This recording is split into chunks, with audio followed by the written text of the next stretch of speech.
The 22nd episode of the Albums Only podcast finds myself and Jacob Slater discussing 1998's Neutral Milk Hotel. Jacob, this is an album that I really wanted to do. It's an album that I love. It's one of the ones that I ran by you as an album that I really wanted to cover, and you were your interest was piqued, so to speak, because you really hadn't given this album its proper due, or so you thought that you didn't. I'm excited to do this one. This is a wonderful album. I've seen Jeff Mangum live, who is the lead singer, who is Neutral Milk Hotel in so many ways. Jacob, your thoughts on Neutral Milk Hotel, the legacy, and actually finally getting around to listening to them. Yeah, I mean, it's a long time coming to finally check out In the Aeroplane Over the Sea. Neutral Milk Hotel, in a lot of ways, I'm approaching it like I approached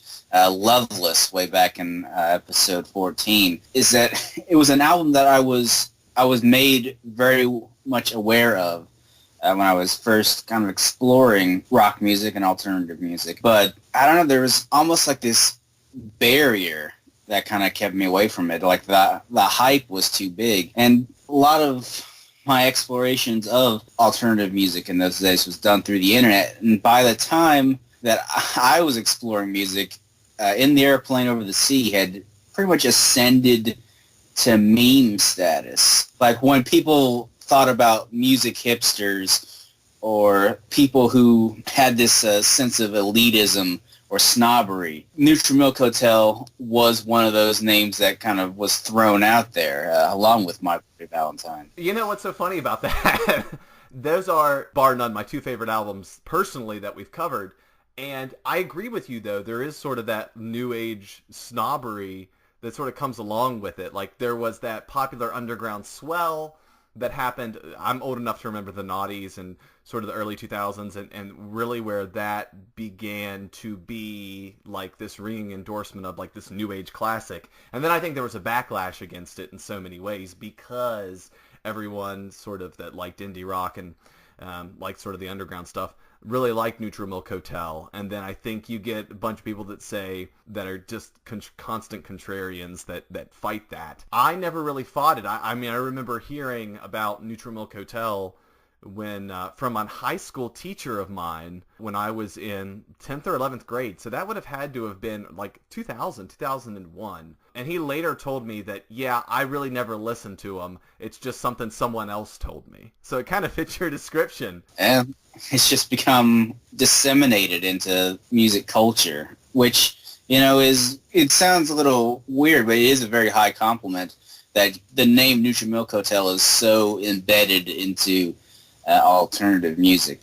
And so embedded with only 2 albums under their belt and only one real work of lasting legacy, all pardons to On Avery Island. But yeah, that's the other fascinating thing, right? There is that other parallel to Loveless, and that Loveless, it was 22 years later, ironically, the number of this podcast, it was 22 years later until they released the follow-up, MBV. And here, amazingly, you have someone who has yet to release that follow-up.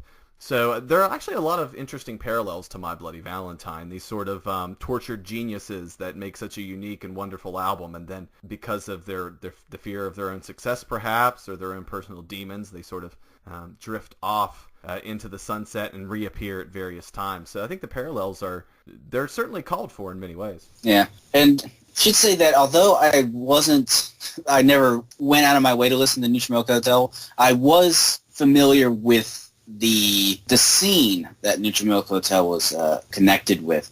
Specifically, a name you might hear mentioned in the same breath as Neutral Milk Hotel is the Elephant Six Collective, which were a kind of, obviously a collective of musicians who all worked in this modern psychedelic revival. Bands like the Apples in Stereo and Olivia Tremor Control, which I believe Jeff Mangum was a member of at one point in time. A founding member. Yeah, and that's great. It's a great point to start at. Mangum actually started out with fellow friends Will Colin Hart and Bill Doss. They formed Olivia Tremor Control very early, actually, sort of late 80s, early 90s. They formed a bunch of these little groups and little one-offs, little projects that they would do, and they would make cassettes, and they would sort of exchange them and just pass them around, and it was just their own little thing. The Elephant Six Collective, in many ways, you can say, started in, not officially, but in Ruston, Louisiana, where Mangum's from.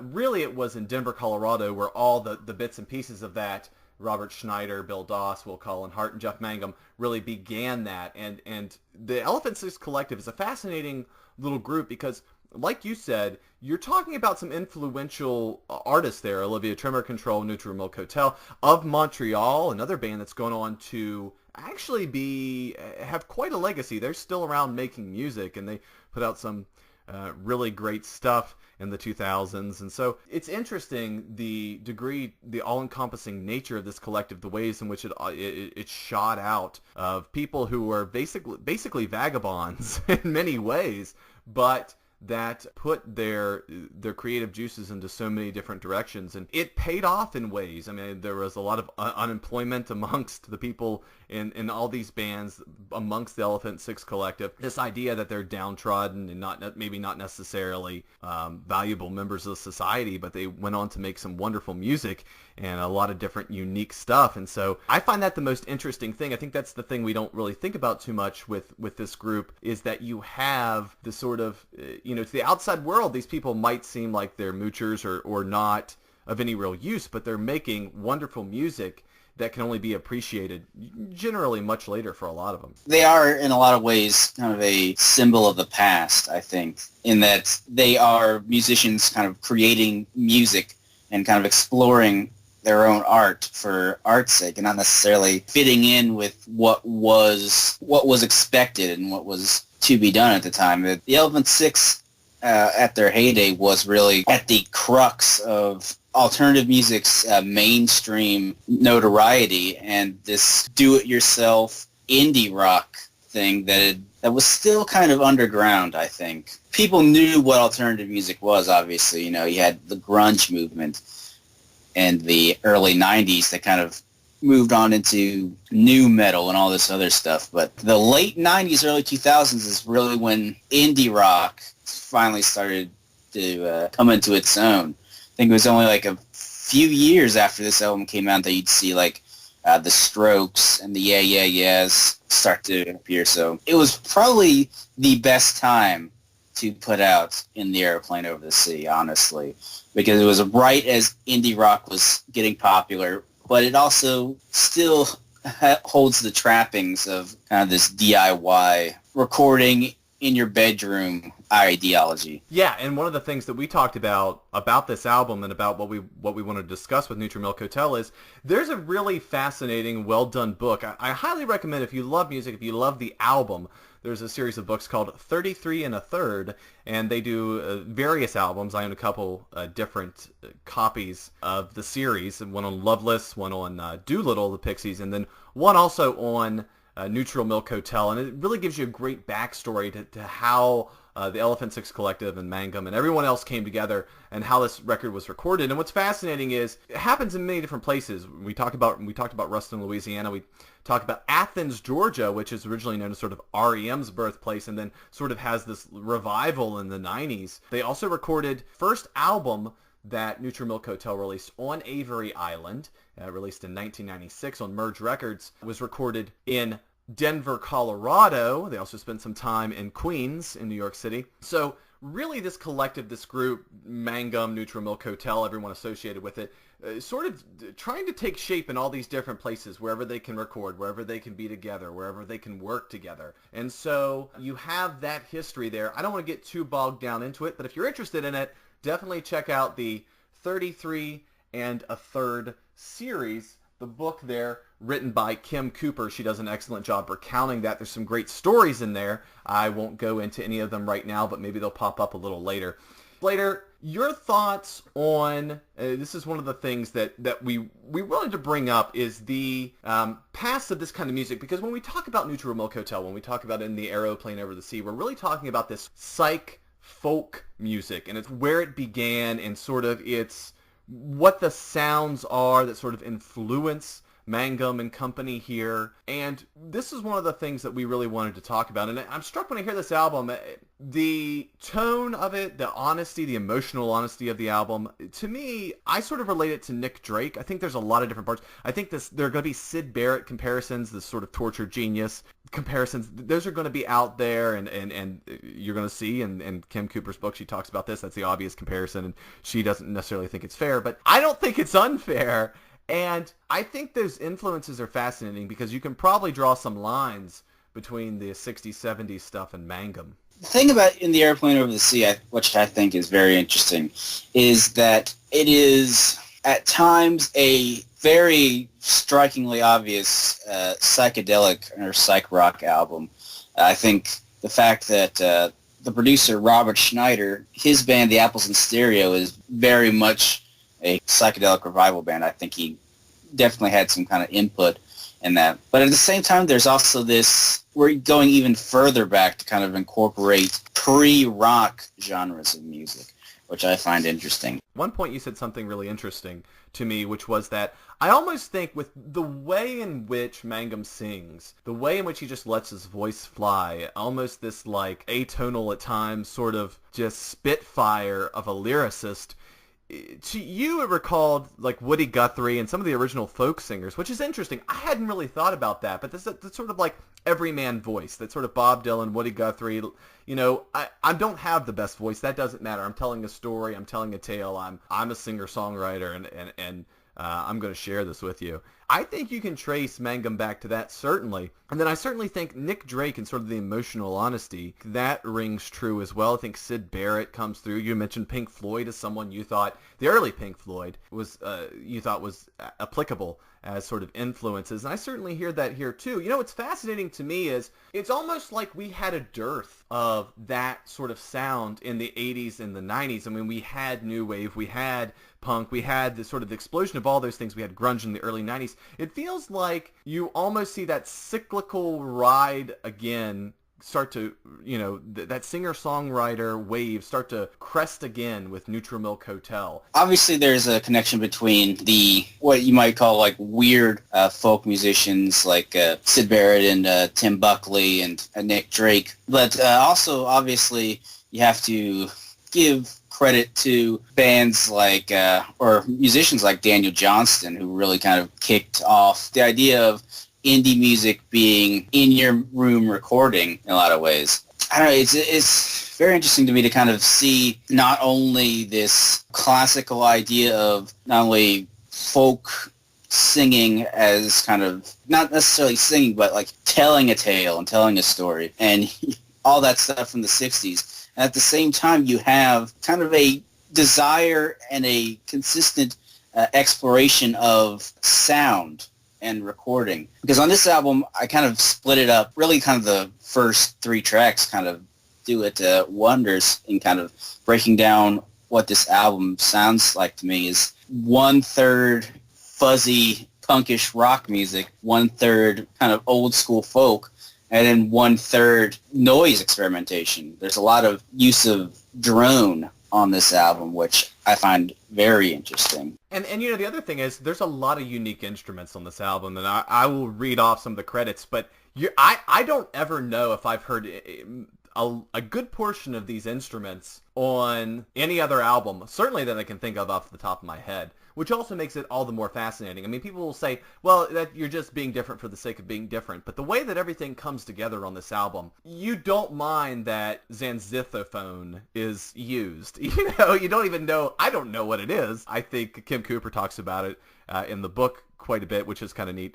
The idea that the singing saw and all these other instruments are used, they don't sound out of place. They add to this whimsy. I mean, we like to use the circus metaphor a lot. That's not unfair to throw around here as well. So there's lots of uniqueness here on this album, which is, I think, another thing that probably draws so many people in. I mean, what's the word I'm looking for? You don't even need to be surprised at the amount of different instrumentation that you hear on this record when you know that this was recorded in Robert Schneider's Pet Sound Studio, Denver. So Neutral Milk Hotel's work is very reminiscent not only of all the things I mentioned before, but indeed Brian Wilson's studio manipulations. And Brian Wilson's Pet Sounds was obviously a huge influence on kind of the later DIY psych revival music. The emphasis on the studio as a instrument unto itself. It is. I think the other thing here too is we talk about the studio, and you're absolutely right about that, adding this atmosphere to it. I've been lucky enough to see Jeff Mangum live, and I had to go back and look because I forgot when it was. It was January 10th of 2013 when he performed in Pittsburgh, Pennsylvania, and it was something to behold because at the time he had had a show or two, a couple shows previous to that just recently, and everyone was like, oh my God, he's performing again. And I was in Carnegie, one of the Carnegie Music Halls, Carnegie Music Hall, and it's this gorgeous place, very intimate, small venue. He performs, and they're literally teenagers, 20-somethings, sitting Indian style in the middle of the rows of this place. Like, he encourages everyone to come up and gather around him. And they do. And so some people are upset about it, but then they kind of cool down. And he starts singing, and then after the first song or two, I think he encouraged people to sing along with him. So it almost became this, like, weird, childish, and I don't mean that in a derogatory sense, this weird, childish, like, thing where we sat in a circle, and we sat Indian style, and we all sang along with him. It was insane. In the best way possible. It was such a unique experience. In many ways, I would say it was the best concert I've ever been to because it was so utterly unique. Just so fascinating and enrapturing, and you didn't have to do any drug or drink any alcohol, although I'm sure many people did, but you didn't have to really enjoy what was going on. It was a surreal experience in so many ways. I think I sat in line for 4-6 hours, something like that, to get tickets at the door because they had sold out so quickly. But we were able to get a few that did not sell, were reserved, and the people didn't make it. But it was a fascinating experience. I'll always remember that and treasure that. So the album begins with King of Carrot Flowers Part 1, and you get that strum straight in that brings you right into Mangum. And this is, you're really transported to a world as soon as you hear that guitar strum and then you hear Mangum. When you were young, you were the king of carrot flowers and how you built a tower tumbling through the trees and holy rattlesnakes that fell all around your feet. And the lyrics here, this is what I'm struck by. I mean, you're instantly, in this 2-minute song, you're transported to this very surrealistic place.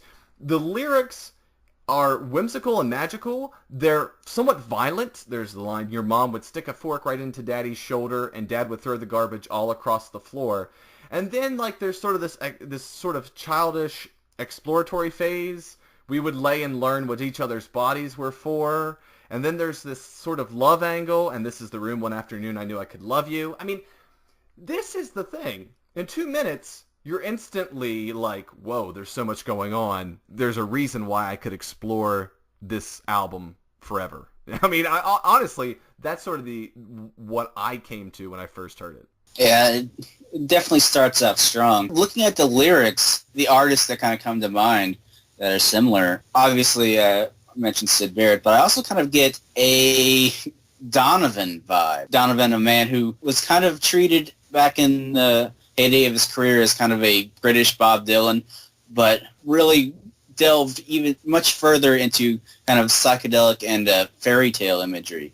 And whether or not you consider kind of the music as psychedelic, I think throughout the entire album, there is a strong surrealistic, impressionistic tone to the lyrics that call back straight to, 1967, 1968.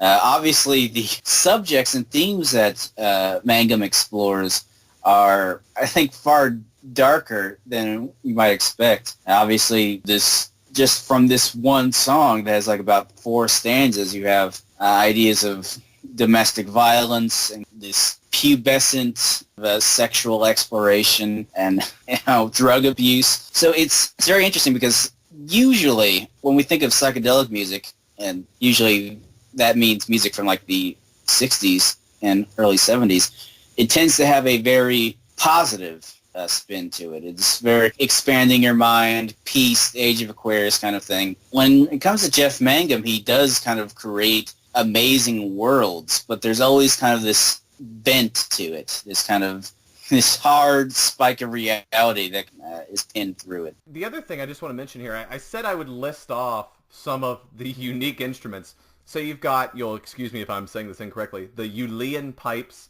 the trombone, the flugelhorn. There's a saxophone throughout the album. There's a zanzithophone, which is a very unique musical instrument that you blow into, but they never had like a spit valve for it, so most of them died after so many years because they just became full of mucus wonderfully. You've got the accordion, the bowed banjo, the singing saw. You have the euphonium. Again, shortwave radio is on here. Organ. There's just every unique little instrument that you can possibly imagine. And you've got a plethora of great bits of the band here. Jeremy Barnes, Rick Benjamin, Chris Bilheimer, Laura Carter, Julian Coster. Jeff Mangum, of course, is sort of who we associate as Neutral Milk Hotel, really the lead guy here, the vocalist, the guitarist. He plays various other instruments as well. Robert Schneider is the producer of the album, but he also did some guest artist work, or so it says. And then Scott Spillane, who's also a very important figure in sort of guiding the sound of Neutral Milk Hotel and making sure it was what Jeff Mangum really wanted. So I just want to get that out of the way there. There's a lot of people behind the scenes making this possible. And again, if you want to have some interesting stories, read the 33 and a Third book series. They'll talk about how it was like herding cats, trying to get all these people together to play shows, and they would show up hours and hours late, and all those other wonderful stories. Oh, another one that you'll want to check out is when they left a bag of roughly $10,000 cash behind at a Pizza Hut. So it sounds like you're running drug money or something crazy is going on. No, it's just a band selling a bunch of merch, and they get careless. Really, the worst part is that they went to a Pizza Hut. I think we both agreed. I mean, come on, Jeff Mangum. I gotta tell we you, all love pizza, but we're not that desperate. Well, there's stories about them. I believe, you'll forgive me if I can't remember the exact meal, but eating rice and beans or some various form of super cheap. There was some local Mexican restaurant. There's a story in the book that there's like a $5 or $6 meal that they could get, which would feed a slew of people, and that's how they would feed each other in the early days. And other various quick, easy, cheap meals they could make. So for them at that time, I bet Pizza Hut was probably an indulgence. But yeah, King of Carrot Flowers Part 1 is just a great opening song. I really like the way that Mangum sings it. I think the instrumentation really kind of gets you in the mood. And I'd say it kind of leaves you wanting more, but the next track is the continuation. Here's the thing. There's sort of this narrative that I've heard before, and I believe it's true, that this song, as soon as you hear it, you hear the line, it's the first line sang in King of Carrot Flowers Part 2 and 3, I love you, Jesus Christ, I love you, yes I do. And there's sort of this narrative, and it's reflected in the book, that you're either in or you're out at this point. Because if you're an atheist, you might be turned off by such a blatant sing-songy exclamation of one's love for Jesus. And I don't know what to make of it. I think Mangum's really sincere when he sings it. I personally, I almost take it as this sort of bombastic exclamation anymore that I don't really take seriously myself, but I love it. I think that's such a defining moment. There are very few there's so many moments in this album. But I don't know if any of them stand out as much as when he belts, I love you, Jesus Christ, for the first time. Because no matter who you are, when you hear that, a lot of people aren't going to know what to make of it. And I love that moment, and it really comes through in this song. It's really sort of the defining moment where you have to decide how you feel about this album. Yeah, Part 1 is kind of the easy lead in. It's very kind of universally acceptable. And then Part 2 is not only kind of this almost spiritual song. Musically, it is the first kind of exploration of what I mentioned before, like drone and sound manipulation. You have Mangum kind of doing this high wail, and then in the background you just have this boom, just like this constant low tones. that almost don't even sound like instruments. So part 2, yeah, is really kind of the gateway to entry. It's like saying, yeah, we can do the interesting stuff in part 1, but part 2 is where we're going to start getting weird. I do like a lot of Jeff Mangum's lyrics and how the way he phrases things. Like the last part, or the last lines of part 2, and on the lazy days, the dogs dissolve and drain away. The world it goes and always waits the day we are awaiting. I really love it. It is a continuation of kind of a religious theme for the song, but I really like the way he puts words together. Part 3, I should say, is very much different. The King of Carrot Flowers series are very distinct in the way they approach music. Part 1 was this kind of easygoing, folkish number. Part 2 was this drone spiritual, and then part 3 is getting full into rock and roll. Yeah, I think there's a punk aesthetic here, right? They really let it loose here. I love the progression. You're right. There's a perfect progression from 1, 2, and 3. The way it sort of just blends together and works. I know that part 1 is its own track and part 2 and 3 are together as a track, but even as a suite, even as a 3-part suite together, it would work beautifully. And I think what I like most about these moments when Neutral Milk Hotel goes into rockier territories is that they don't sacrifice kind of diversity in instrumentation. There are a lot of kind of horns, a lot of kind of different instruments on here that almost remind me a lot of the Celtic punk bands, like the Pogues or the Dropkick Murphys. Not just doing rock music, but trying to expand rock music and punk music in a lot of ways, which I really enjoy. There was a time in my life when I was a big Celtic punk fan. It was right after my ska punk phase, so speaks to the kind of person I am. But very fun song. I will float until I learn how to swim inside my mother in a garbage man. Those are those lyrics. I mean, that's that surrealist imagery. Again, like I said, that's what strikes me most about this. I think that the way those words come out, like you said, they paint such a perfect picture that it's so unique. I mean, that's the thing. You have such a unique style. You have unique lyrics. That in and of itself is what makes it so memorable. And then we move on from there to the title track, In the Aeroplane Over the Sea. And man, this is the sing-along. You just get that acoustic guitar going. And you've got, I think, the singing saw. I think that's what's going on here. I'm not sure what instrument it is, but there's this, you might be tempted to think, it's not listed on the credits itself, but you might be tempted to think there's a theremin going on here, or electro-theremin. That little woo ghost sound. You think that might be it. It's not. I think that's the singing saw. I could be incorrect, but this song is just something else. What a beautiful face I have found in this place that is circling all around the sun. What a beautiful dream that could flash on the screen in a blink of an eye and be gone from me. Soft and sweet, let me hold it close and keep it here with me. It's just beautiful. Yeah, it's probably the reason why it's titled the same as the album is that it's really kind of the crown song of the album. It really, I think, captures a lot of what drew people to Neutral Milk Hotel, this kind of combination of kind of folk music and this old school folk music as well as kind of more modern sound manipulation and tape manipulation. Overall, it just gives you a sense of not knowing where you are in a lot of ways. It's very surreal. Almost, I have it on my notes here that it reminds me of a silent movie. Just kind of this music that feels separated from the world that it's in. Actually, when we were talking about the King of Carrot Flowers, this thought came to me. We mentioned, obviously, several times now how Jeff Mangum is a very great lyricist. And as we've done this podcast, we have focused several times on artists that we consider great lyricists and vocalists.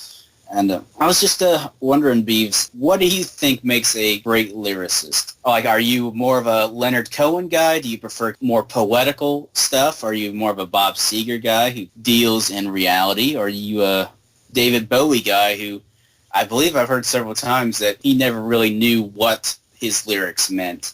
when he wrote them. They just sounded good with the music. That makes me think of like Nuclear Star, which makes me think of like Nuclear, the way that it came around the time that George W. Bush was talking about nuclear weapons. It's Nuclear Star.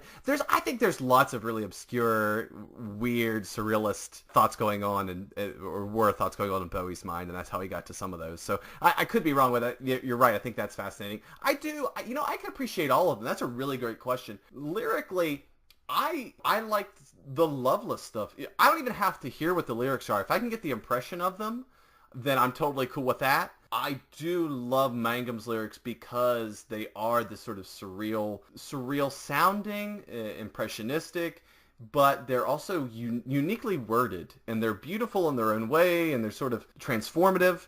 I like those. I can relate to Bob Seger's sound, Bruce Springsteen's sort of lyrics, that sort of everyman lyric. I think they sing a lot of important things about war and about everyday life and about the importance of other people. I can appreciate Bob Dylan's storytelling. To me, I think any of them can be wonderful and really amazing. You just have to be good at whatever style that you choose to deliver and not sound too childish or not sound like everyone else.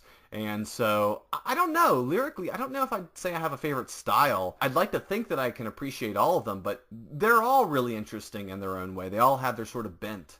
Did you have a preference? Do you prefer sort of the straight ahead, the relatable, the surrealistic, the sort of storyteller? I was thinking about it, and obviously I've mentioned it several times before that I grew into a music fan through the music of the 1960s and 70s, particularly musicians like Jim Morrison and Bob Dylan, who were themselves greatly inspired by the Romanticist poets like Dylan Thomas and Baudelaire. So I guess when I first started out, I had this predilection for more poetry that is based on like feelings and kind of the idealized versions of things, which is why I've always liked Bob Dylan stuff, because even though he would tell stories, it was the kind of the conviction in the way that he sang them that always kind of got me. And the mind explorations of Jimi Hendrix and Jim Morrison always got my imagination running. Really, the success of artists like those, that their lyrics didn't necessarily have to convey a classical theme. It was more that it got you interested, excited you. And then later on, I think I kind of grew more interested in kind of more storytelling. I think more kind of down-to-earth, realistic stuff, and not just artists like Bob Seger, obviously, but Tom Waits as well, who is like a master of songs dealing with real people, or like real enough people, the down and out and the kind of downtrodden. I do agree with you that it's not only how you perform it, it's really, for the listener, I think it's kind of what you're willing to accept. If you're not someone who can just let something sit, let an idea or a concept sit, then maybe the works of Jeff Mangum might not appeal to you as much, because there are some definite meanings, but he kind of wraps it up many different layers. Yeah, I agree with you, and I want to mention here that in the Aeroplane Over the Sea, the song is really where we get the first mention of a very, very important character and theme that runs throughout the album, and that is Anne Frank. Mangum wasn't much of a reader, but he did really like the Diary of Anne Frank. He kept it with him, and he read it quite intensely. And you'll see in the third stanza here, there's a mention of Anna's ghost all around, her voice as it's rolling and ringing through me, soft and sweet, how the notes all bend and reach above the trees. The song also ends with a beautiful line. I love this. What a beautiful face I have found in this place that is circling all around the sun. And when we meet on a cloud, I'll be laughing out loud. I'll be laughing with everyone I see. Can't believe how strange it is to be anything at all. And so that's sort of a connection to Anne Frank. There's almost sort of like a love affair there. I don't take it too seriously in that sense. I think it's just sort of a love of a person that he's understanding and beginning to know, and sort of the reverence and regret that he has that, her life ended before it could really begin. That last line hit me a couple times. The idea of being dead and remembering existing. Because for some reason I've had it in my head for a while now about death and about the idea of just non-existence. So this line, can't believe how strange it is to be anything at all. I like how it kind of flips things over, that someone who doesn't exist is remarking how strange it was to ever have existed. Yeah, it's a great play on that. But we just talked about Anne Frank, and we're going to go back into a tangent maybe, but just a quick one. What do you think it is about Anne Frank that so draws Jeff Mangum's interest? She appears several times in this album. You think it's just the tragedy of Anne Frank as a person that he's drawn to?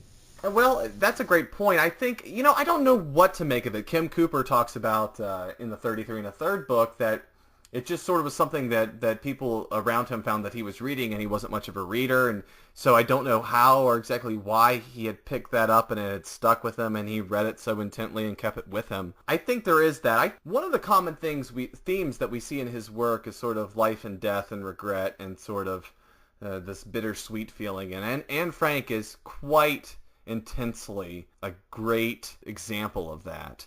And so I think that's what stuck with him. I think probably not seeing the potential of someone realized, maybe that played into it as well. I just think there's sort of that emotional connection of tragedy and loss and what might have been, and we can sort of glimpse into that through this writing. It makes sense that would stick with him, considering what else Mangum really writes about. Yeah, this entire album, I think, is built with a bittersweet coating. There aren't many people that I can think of that represent this loss of innocence and this kind of great tragedy. Enough tangents. Moving on to the next song, Two-Headed Boy, a song primarily around the acoustic guitar, kind of very driving song. Not very much in the way of production, I think. I remember it being stark in the way that it's kind of built solely around on the guitar. I think the interesting thing about this song is sort of the impressionistic theme that we get, that there is sort of this two-headed boy in a jar that is sort of Dr. Moreau-esque. I don't know what to make of it. It's very weird and very obscure and very dark. And this idea that I can hear you tap on your jar, and I'm listening to hear where you are. It's really surreal. I mean, it's out there. The way that this is delivered, too, kind of harkens back to King of Carrot Flowers Part 2 and 3. There are parts where Mangum just wails. I mean, almost to where the speaker fuzzes, where he's... the exclamation is so loud, catching signals, and it's just so. I mean, it works on a couple different levels because it's only delivering the line, but it's also sort of like, I am listening to hear where you are, ironically singing that as loud as you can. I just think that it's so catchy too. This song, by the way, is so catchy. It's just something else. I mean, it's really built on the guitar. It's really a sing-along, singy-songy kind of song. All the classic hallmarks of Neutral Milk Hotel are here. Yeah, much more of a driving song than King of Carrot Flowers was, but you still have this, what would the word be, like turn of the century kind of imagery. Two-headed boy reminds you of something that you'd see in a freak show cabinet in a 1910 carnival or something like that. But it's much like King of Carrot Flowers. It deals a lot with this dark imagery and also sexual imagery as well. Several times he mentions, we will take off our clothes and they'll be placing fingers through the notches in your spine.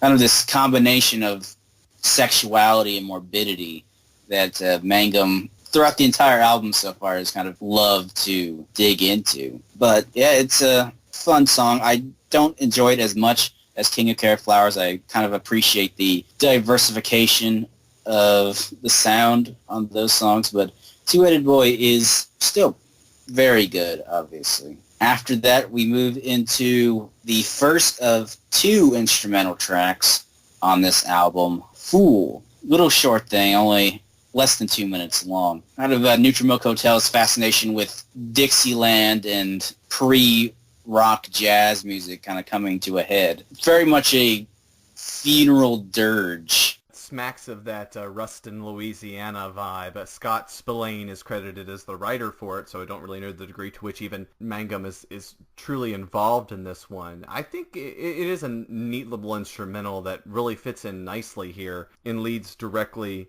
into Holland 1945. Jacob, your thoughts on that track? Yeah, this is the first track since King of Carrot Flowers Part 3 where we kind of return to rock and roll. And I think Jeff Mangum really hits it out of the park with this one. It's really fun and a really exciting song. Reminds me of like a lot of bands, honestly. You know, the Violent Femmes a little bit, Pogues with those horns that kind of come in the later half of the song. A good rock song. And again, it is Jeff Mangum returning to the subject of Anne Frank. I mean, the title itself, Holland 1945, kind of gives you a little clue as to the kind of subject of the song. It isn't said specifically, but I think there is a case to be made that it is dealing at least somewhat with kind of a Holocaust victim. Yeah, I agree with you. I mean, again, to go back to the lyrics, the only girl I ever loved was born with roses in her eyes, but then they buried her alive one evening, 1945, with just her sister at her side. And only weeks before the guns all came and rained on everyone. Now she's a little boy in Spain playing pianos filled with flames. I have no idea what that's a reference to, the little boy in Spain playing pianos filled with flames. That just... the way that rolls off the tongue is just, I wish I wrote anything half as interesting as that. Right afterwards, it deals immediately in kind of rebirth and reincarnation, which, goes as far back as Jesus Christ, I Love You, way back in Part 2. Jeff Mangum is, you could almost say, obsessed with death as much as anyone else might be obsessed with death, but he's also very much interested in grander things about the universe and about kind of humanity's place in the universe. And I think this song deals a lot in that subject. The first verse deals with a lost love, and then the second one deals with a dark brother wrapped in white says it was good to be alive, but now he rides a comet's flame and he won't be coming back again. Dealing with death, and then later on, the earth looks better from a star that's right above from where you are. He didn't mean to make you cry with sparks that ring and bullets fly. On empty rings around your heart, the world just screams and falls apart. It is beautiful and yet tragic. And I've said it so many times. I think 1945 is not only captures that, but at the same time gives you a little break. The instrumentation does not make it a sad song. It makes it a joyous song in a lot of ways, a celebratory song. And I think it kind of deals with it. It's like, it is about death, but it is also kind of about rebirth. And I think that's... We move from there to Communist Daughter, and I have to be honest with you, this one is one of my secret hidden favorites on this album. I like this song a lot. It's sort of a reprieve. It's the most low-key, most singer-songwriter song in a lot of ways. It sounds a little bit like Nick Drake and about the sort of classic 70s songwriters. I love the line, "Semen stains the mountaintops." I'm not sure if I completely understand what's going on here, but I like the idea in my mind that sort of stands out as like human beings extending even, so far as to the mountaintops. This idea that human beings, the communist daughter, sort of, there is inherent sort of, I guess in communism, sort of the idea of the good for every man, and sort of extending that to the mountaintops in a way that sort of reflects a little bit there. I just love the horns that come through here as well. They just perfectly in this. It's a sweet little short song. It's weird, but not so much so. If it wasn't for the semen staining the mountaintops, then you might not think too much of it. But that if you just play that divorced from the rest of the album, it will throw people off. Trust me. Yeah, it is maybe the quietest song on the album so far. The only kind of bits of weirdness that you hear is a little bit of ambient sound effects. Glaring line of the song is "Semen stains the mountaintops," and I think basically it just means like snow. We're dealing with kind of a young girl who's probably in a South American country. One of the United States probably toppled their government at some point. The references to coca leaves speaks to the region, so probably somewhere like Argentina or kind of one of those mountainous South American regions. It might be about a young girl in South America who's masturbating. For some reason, like what could that mean, Jeff Mangum? You could kind of dissect it and analyze it, but I think it's just kind of a nice little, what would the word be, picturesque song. Puts you in your mind like this, who this like person is, like where they're from, and just kind of like lets you into that world for a little bit, which I really like. And the Nick Drake comparison is valid. I added as well. It reminded me a lot of his work. Sort of the picture that he's painting reminds me a bit of the birth of Venus, standing on the seaweed water, seeing the mountaintops. There's a lot going on here, and I'm sure that we can sit here and BS that all day. We move on to, boy, I'll tell ya, this is an important one.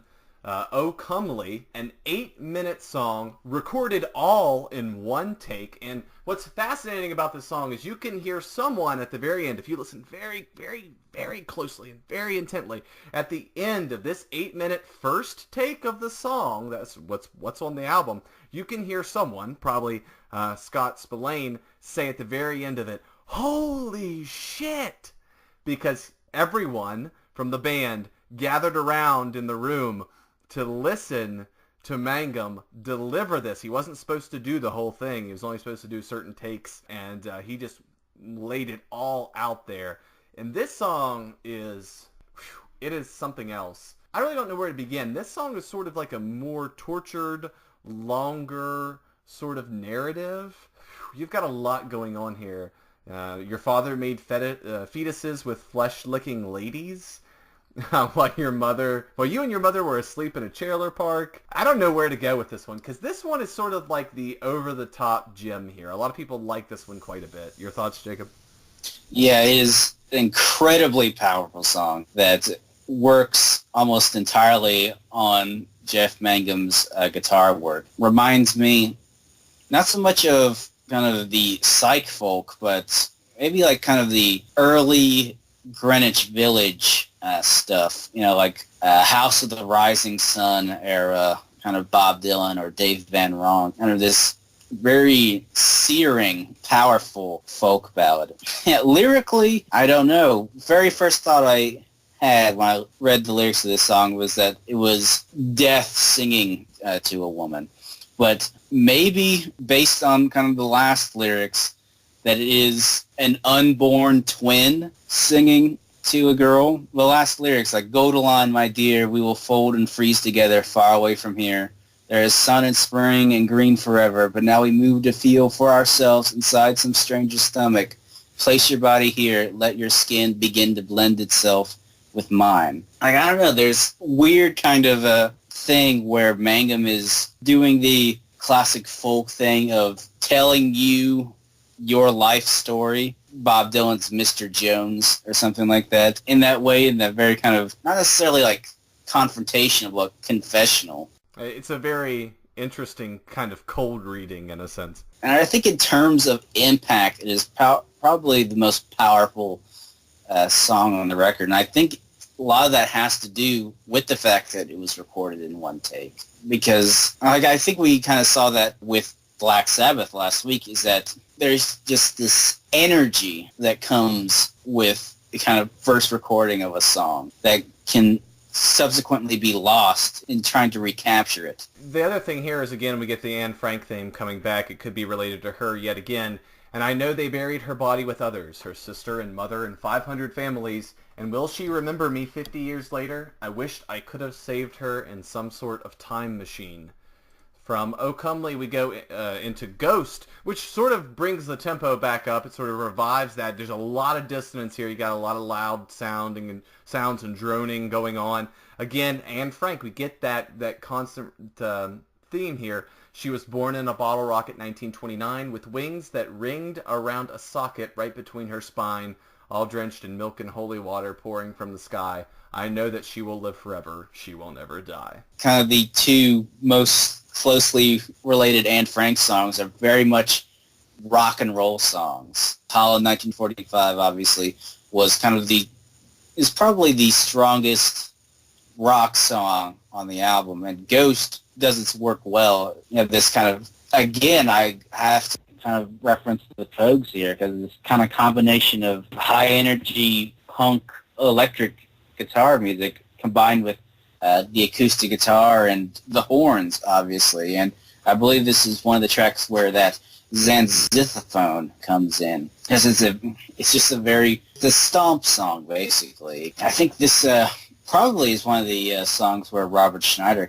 comes in, because he does play a fuzz bass on this album. So Robert Schneider's influence is, I don't know for sure, but I think it's probably felt strongly in the next track, which is called Untitled, the second instrumental track on this album, which is almost the polar opposite of Fool way back on track number 5. It's this funky keyboard psych rock thing. Like, I'm not sure how to explain it. I think you got those Uillean pipes going in, kind of creating that drone sound. And if you're wondering what Uillean pipes are, they're also known as Irish bagpipes. Untitled, as I'll call it, is very much reminiscent of what I remembered from Robert Schneider's band, the Appleton Stereo. A lot of his work, particularly his most famous albums, like Her Wallpaper Reverie, deal a lot in these kind of psych drone kind of experimental songs. Something that you expect to hear on a B-side Sgt. Pepper. And I think this track is probably Neutral Milk Hotel's furthest exploration into psychedelic music. I think you could make an argument that the rest of the album is kind of more folky or neo-folky, but this is definitely psychedelic. Yeah, I would agree with you there. This to me is very reminiscent of, and sort of just like the style and tone of the previous instrumental track. I really enjoy it. I think it leads nicely into, it's a nice reprieve, and it leads us into the closer, Two-Headed Boy, which is obviously a sequel to the earlier track. This was a perfect closer to me. This is really a unique sort of mashing together of these characters that have been introduced by Mangum. I feel like we're getting a little bit of Anne Frank coming back, and I feel like we're getting a little bit of that Two-Headed Boy in a jar. And there is a fascinating sort of close to this album where the lyrics come together, where it says, when we break, we'll wait for our miracle. God is the place where some holy spectacle lies. And then a little later, Two-Headed Boy, she is all you could need. She, I'm assuming this is Anne Frank, sort of the Anne Frank figure character. She will feed you tomatoes and radio wires and retire to sheets safe and clean. But don't hate her when she gets up to leave. And that's a perfect way to end the album, because that's the end. And I think if you listen carefully, you can hear Mangum actually get up. Yeah, he gets up and leaves. Those last couple lines are straight out of something. If you showed me these lines prior to me listening to this, and you said, John Lennon wrote these lyrics, or Bob Dylan wrote these lyrics, I'd be like, yep, that seems exactly the kind of imagery that they would do, like feeding me something that you wouldn't eat, and the implications of sex and dissolution of relationships. Very of this past era that Neutral Milk Hotel is so influenced by. And just like the lyric, God is a place you will wait for the rest of your life, it reminds me so much of something that Sparks would title song. What's the name of that one song? Heaven is a place where you're not here, or something like that. I just love the idea of kind of visualizing God not as a person or a being, but as a kind of realm, or a state of being. Well, it's a really cynical line, too, for someone who says, I love you, Jesus Christ. And then it's just sort of it reeks of cynicism to me, God is a place that you will wait for the rest of your life. I guess it depends on your delivery of the line or how you choose to interpret it. But this really is a lot of Jeff Mangum's interests piled into one song. You have the imagery of the two-headed boy. You have this female figure who could be representative of Anne Frank. You have not only this spiritual and religious bend here, but you also, just in the lyrics before it, you have him describing suicide in a lot of ways and kind of pining for his brother to be around when it seems very clearly that he took his own life. This is a very kind of sad song in a lot of ways. You look over the lyrics. He's pining for his father, wished to return to childhood. He's pining for his brother who's gone. He pines for miracles and kind of a spiritual salvation, but at the end kind of relates to God being a boring, kind of cynical concept. And then you have at the end, you finally have a kind of return to the two-headed boy idea. The rest of the song, it doesn't even share a lot of similarities with part one, but even then you have a relationship and then the destruction of that relationship. This is a song that is, looking over the lyrics, I think is Mangum reveling, perhaps struggling with a very kind of pessimistic or cynical and really tragic outlook. And it kind of like puts or ends off the album on a bit of a low note. Like it kind of makes you leaves you feeling sad, I think. It's not just because the great album is over, but because, you're kind of confronted with death and disillusionment. That's a great way to put it. And I think that's what makes it, all the themes that we've talked about, all those different emotions, all those different styles coming together. I mean, I think that's what makes it so unique and so important and so obviously revered as one of the great albums of the 90s. I think that's only going to continue as time goes forward and forward. It will be put on a pedestal like so many of other of the unique offerings from the 90s are, like Loveless, like Slint's Spiderland, like Pavement, like so many, like Radiohead, like so many others. I think it's a wonderful album. I love it so very much because I could relate with it. It's the album that I was playing when I went on the first date with the first person that I really truly had a connection with. So I mean, to me, it's important. I'm sure a lot of other people can relate in their lives. I think this album will only be more revered as time goes on, and I think rightfully so. Even though there's been some more recent backlash against it, I just think it's fundamentally one of the best albums. Certainly one of the most unique albums of the 90s, and it's a stone cold classic, and it's only going to continue to be. Yeah, there certainly wasn't a shortage of bands that were delving into or kind of returning to this mindset of psychedelic revival and DIY and tape manipulation and stuff like that. I mean, obviously you had not only fellow bands in the Elephant Six Collective like Apples in Stereo or Olivia Tremor Control, but you also had musicians like Daniel Johnston. You had bands like Guided by Voices. All those bands, I think, are great. And I think the reason that Neutral Milk Hotel has existed for so long is not only because of that good confluence of events that kind of put it at the head of a change in music styles. I think what really sells it is that it feels distinct. It feels kind of timeless in a lot of ways. It kind of brings to mind the past without retreading it. It reinvents these classic sounds and classic ideas and presents them in such a unique way that you can't help but like. I'm a little upset that it's only just now that I've actually sat down and listened to it.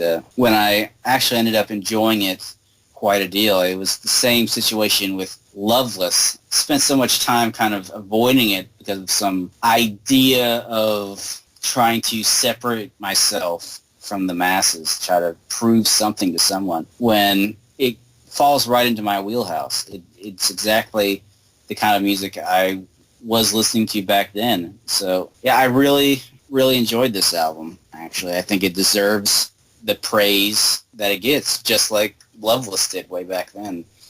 You know, Jacob, that's how you do a great podcast. You tied it all back to the beginning. It was beautiful. I love it. Yeah. Any other final Thank thoughts? You. I've got some experience in podcasting. 21 episodes prior to this? Oh yeah, I'm practically a veteran. I don't know if you know that. Next week we are going a little bit back into the past with something that you might have heard of, a group called the Jim Carroll Band. Jim Carroll, author of the Basketball Diaries, which you might have read the book or you might have seen the film starring Leonardo DiCaprio, we're going to listen to his album Catholic Boy, and it's an album I'm really interested in discussing for you people.